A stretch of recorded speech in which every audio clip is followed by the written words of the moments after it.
একজন কাফন চুরি করতেন। কি চুরি করতেন? কাফন চুরি করতেন। মারা যাওয়ার সময় সন্তানদের ডেকে বলতেছে, খোকা আমারে তো সবাই কাফন চোর বলে, আমার তো ইজ্জত সম্মান কিছু নাই, জীবনে সবাই ডেকেছে কাফন চোরা। কি ডেকেছে? কাফন চোরা। এমন কিছু করবি যাতে আমারে অন্তত মানুষে ভালো বলে, আমারে অন্তত মানুষে ভালো বলে। তো বাবা মারা যাওয়ার পর ওরা চিন্তা করলো ঠিক আছে, আব্বারে ভালো বলার জন্যে ওরা নামাজি হয়ে গেল, সব রোজাদার, নামাজি, ইমানদার, আল্লাহওয়ালা। মানুষে কয় হ্যাঁ কাফন চোরা ছেলে আবার খুব নামাজ পড়ছে, দেখো। তাহলে আব্বার কি ভালো বললো? কাফন চোরা ছেলে নামাজি। তো চিন্তা করলো খালি নামাজ পড়লে হবে না, এখন থেকে নামাজে যারা 5 ওয়াক্ত আসে এদের আমরা 5 বার খিচুড়ি খাওয়াবো। তো 5 বার খিচুড়ি খায় আর জিজ্ঞেস করে কারা খাওয়াইলো? কয়ে কাফন চোরা ছেলেরা খাওয়াইছে। কেমন লাগে কন তো?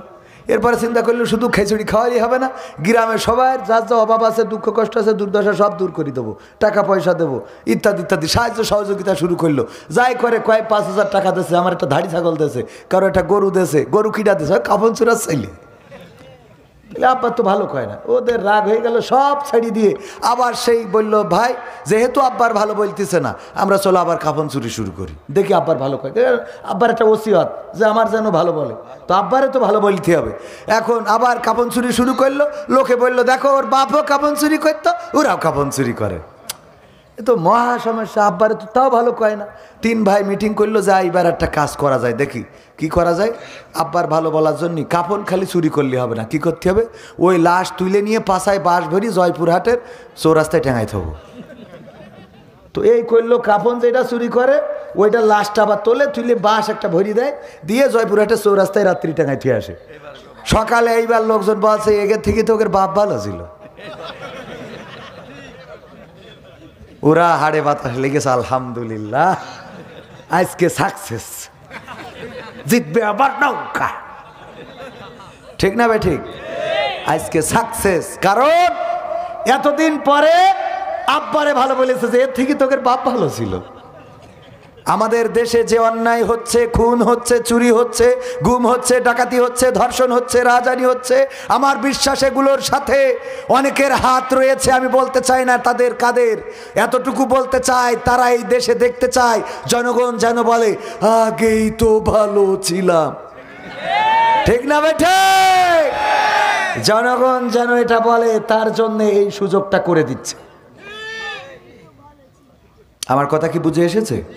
সুতরাং এটা থেকে যদি বাঁচতে হয় তাহলে নিজেরা নিজেদের জায়গা থেকে সচেতনতার দরকার আছে না নাই?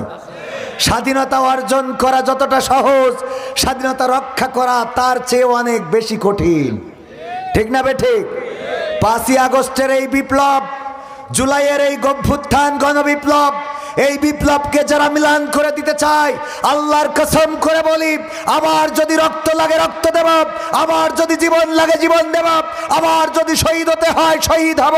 কিন্তু এই বাংলাদেশ স্বৈরাচার মুক্ত করেছি, যেই স্বৈরাচারেরা আমাদের রাহবারদেরকে ফাঁসির কাস্টে ঝুলিয়েছে, দেলোয়ার হুসাইন সাইদির মতো এমন একজন সোনার মানুষকে শহীদ করেছে, 13টা বছর কারাগারে রেখেছে, আমির হামজাকে জেলে ভরেছে, মামুনুল হককে রিমান্ডে নিয়ে নির্যাতন করেছে, আলেম ওলামাদেরকে স্বাধীনভাবে চলতে দেয় নাই, বলতে দেয় নাই, এই বাংলাদেশে মানুষের স্বাধীনভাবে কথা বলতে দেয় নাই। সেই স্বৈরাচার, তারা এমন স্বৈরাচার গোটা সংসদ ধরে পালিয়ে গিয়েছে, তাদের বাংলাদেশে আর পুনর্বাসিত হতে দেয়া হবে না। এটা যারা করতে চায় তারা জাতির দুশ্মন, এটা যারা করতে চায় তারা দেশের দুশ্মন, এটা যারা করতে চায় তারা ছাত্রদের দুশ্মন, যারা তাদেরকে পুনর্বাসিত করতে চায় তারা বাংলাদেশের তাওহীদি জনতার দুশ্মন। কারণ বাংলাদেশের তাওহীদি জনতা আর কোন স্বৈরাচারকে বাংলাদেশে দেখতে চায় না। বাংলাদেশে মুদ্রার এপিঠ ওপিঠ হবেন না।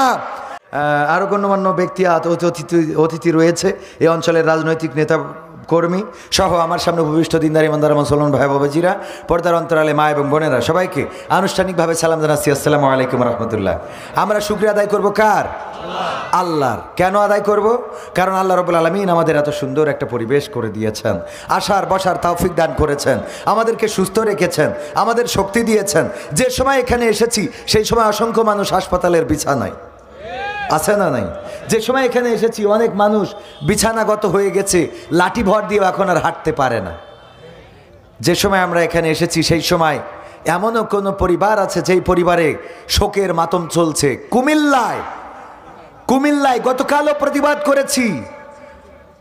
আর্মি, আমাদের সেনাবাহিনী অ্যারেস্ট করে এনেছে বিএনপির এক নেতাকে এবং নির্যাতন করে তার মৃত্যুর কোলে ঠেলে দিয়েছে। 4টা কন্যা সন্তান।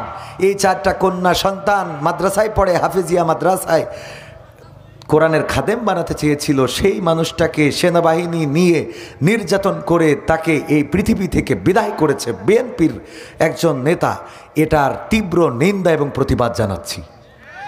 আমরা সেনাবাহিনীর কাছে এটা প্রত্যাশা করি না এবং এই মৃত্যু প্রমাণ করে দেয় এই সেনাবাহিনীতে এখনো দালাল আছে, এখনো স্বৈরাচারীদের দোসর আছে, এখনো তাদের প্রেতাত্মারা রয়েছে যারা এই বাংলাদেশে অনাকাঙ্ক্ষিত পরিস্থিতি তৈরি করতে চায়। সুতরাং ওই বিএনপির যে নেতাকে হত্যা করা হয়েছে তার সাথে এই নির্যাতনে কারা জড়িত তাদেরকে খুঁজে বের করে আইনের আওতায় আনতে হবে, দৃষ্টান্তমূলক শাস্তি দিয়ে প্রমাণ করে দিতে হবে এই বাংলাদেশ আইনের শাসন প্রতিষ্ঠিত হয়েছে। বলেন ঠিক কিনা? বিএনপি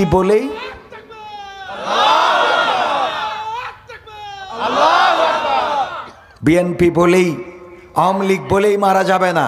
অন্যায়ভাবে যদি কোনো আওয়ামী লীগকেও হত্যা করা হয়, অন্যায়ভাবে যদি কোনো আওয়ামী লীগের উপরে নির্যাতন করা হয়, অন্যায়ভাবে কোনো যুবলীগ ছাত্রলীগের উপরে যদি নির্যাতন করা হয়, যদি তার বিচার না করে আইন হাতে কেউ তুলে নেয়, সেটার বিরুদ্ধেও প্রতিবাদ চলবে ইনশাআল্লাহ। বলেন ঠিক কিনা?